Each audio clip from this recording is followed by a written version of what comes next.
Assalamualaikum warahmatullahi wabarakatuh. Perkenalkan, kami dari kelompok 6.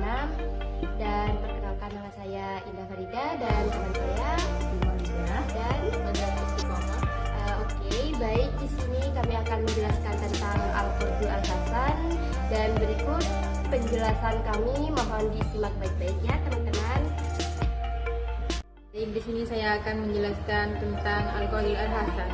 Secara etimologi, berasal dari kata al-qard, bentuk jamaknya kurut, yang mempunyai arti pinjaman, dan al-hasan yang berarti bagus atau baik.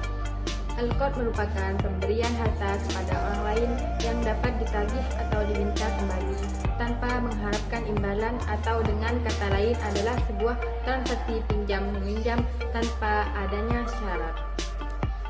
Tambahan pada saat pengembalian pinjaman, al-qard sendiri juga disebut dengan dana talangan atau pinjaman bagi seseorang yang membutuhkan dana cepat. Dan al-qard ini merupakan salah satu jasa bank dalam melayani masyarakat selain kafalah, hawalah, dan sebagainya.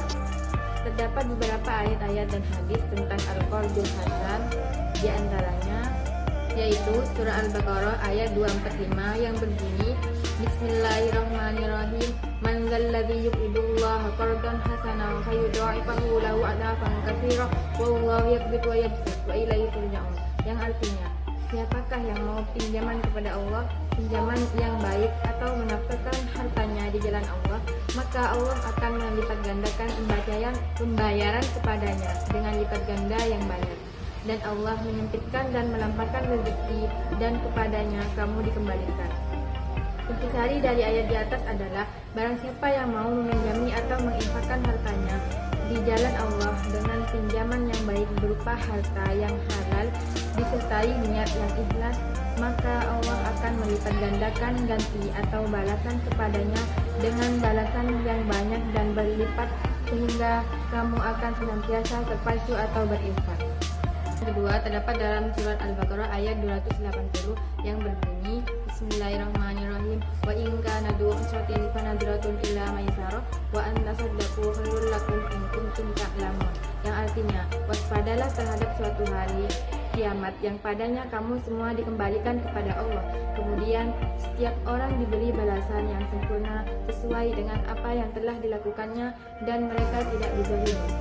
Kemudian intisarinya dari ayat tersebut yaitu, dan jika orang yang berutang itu dalam kesulitan untuk melunasi, atau bila dia membayar utangnya akan terjerumus dalam kesulitan, maka berilah dia tenggang waktu untuk melunasinya sampai dia memperoleh kelapangan. Jangan menagihnya jika kamu tahu dia dalam kesulitan, apalagi dengan masanya untuk membayar. Kemudian ayat berikutnya terdapat surat Al-Hadid ayat 11 yang berbunyi, man dzalladzi yuqridullaha qardan hasanan fayudha'ifahu lahu wa lahu ajrun karim. Yang artinya, siapakah yang mau memberi pinjaman kepada Allah dengan pinjaman yang baik, maka dia akan melipat gandakan pahala untuknya, dan baginya diberikan ganjaran yang sangat mulia. Kemudian intisari dari ayat di atas yaitu untuk mendorong agar manusia gemar bersedekah.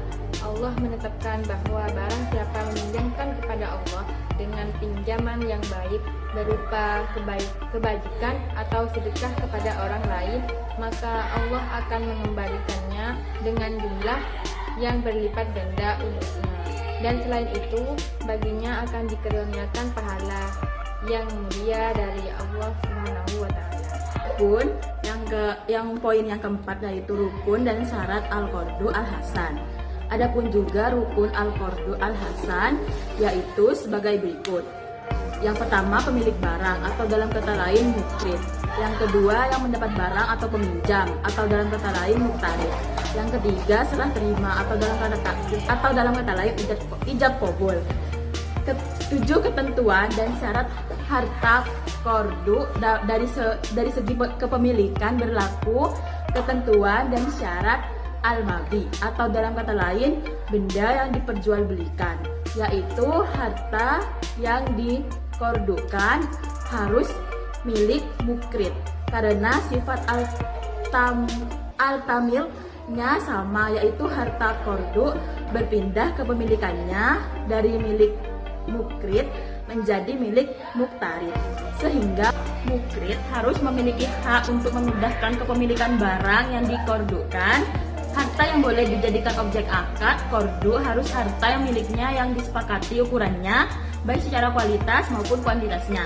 Personalisasi akad atau dalam kata lain mukrid harus termasuk pihak yang memiliki kemampuan untuk melakukan tabarruk, karena akad kordu termasuk akad yang menyebabkan terjadinya perpindahan kepemilikan objek akad tanpa disertai imbalan. Tidak boleh mengambil manfaat dari akad ini meskipun sudah disetujui oleh kedua belah pihak. Berikut adalah beberapa penjelasan hukum yang berkaitan dengan qardul hasan, yaitu yang pertama, kepatuhan kepada prinsip syariah.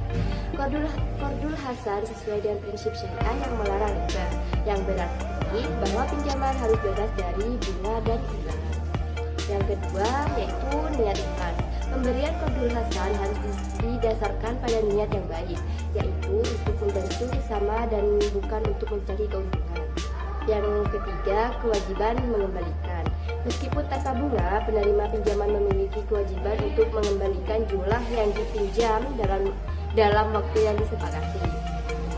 Yang keempat, transparansi dan kejelasan. Dalam akad qardul hasan harus ada kejelasan mengenai jumlah pinjaman, jangka waktu, dan cara pengembalian. Yang kelima, batasan penggunaan. Pemberian pinjaman sebaiknya digunakan untuk keperluan yang baik dan tidak bertentangan dengan prinsip moral dan etika. Yang keenam, ada dukungan sosial. Qardul hasan mendorong solidaritas sosial dan membantu mengurangi kesenjangan ekonomi dalam masyarakat. Dan yang terakhir, ada tanpa jaminan. Dalam banyak kasus, qardul hasan tidak memerlukan jaminan, meskipun hal ini tergantung pada kesepakatan antara pemberi dan penerima. Selanjutnya yaitu hikmatul tasyri'. Pembelajaran ini memberikan hikmah dan faedah kepada kita untuk yang pertama, meningkatkan kesejahteraan. Qardul hasan membantu individu atau kelompok yang membutuhkan, sehingga mereka dapat meningkatkan taraf hidup mereka. Yang kedua, mendorong kerjasama. Praktik ini memupuk rasa solidaritas dan kerjasama di antara anggota komunitas, memperkuat ikatan sosial. Yang ketiga, membangun kepercayaan. Dengan memberikan pinjaman tanpa bunga, hubungan antara pemberi dan penerima menjadi lebih baik, membangun kepercayaan di antara mereka. Yang keempat, menunjukkan rasa empati. Qardul hasan mengajarkan pentingnya membantu sesama, meningkatkan kesadaran sosial dan empati dalam masyarakat. Yang kelima, mendorong kemandirian ekonomi. Dan memberikan modal tanpa bunga, penerima pinjaman dapat menggunakan dana. Kelima, mendorong kemandirian ekonomi. Dengan memberikan modal tanpa bunga, penerima pinjaman dapat menggunakan dana tersebut untuk usaha, sehingga mendorong kemandirian finansial. Yang keenam, pahala dan berkah. Dalam perspektif spiritual, memberikan qardul hasan dianggap sebagai amal yang mendatangkan pahala dan berkah dari Allah. Dan dari kelompok kami, mungkin itu yang dapat bisa kami paparkan ya. Mohon maaf jika ada kesalahan kata. Kurang lebihnya mohon maaf. Wassalamualaikum warahmatullahi wabarakatuh.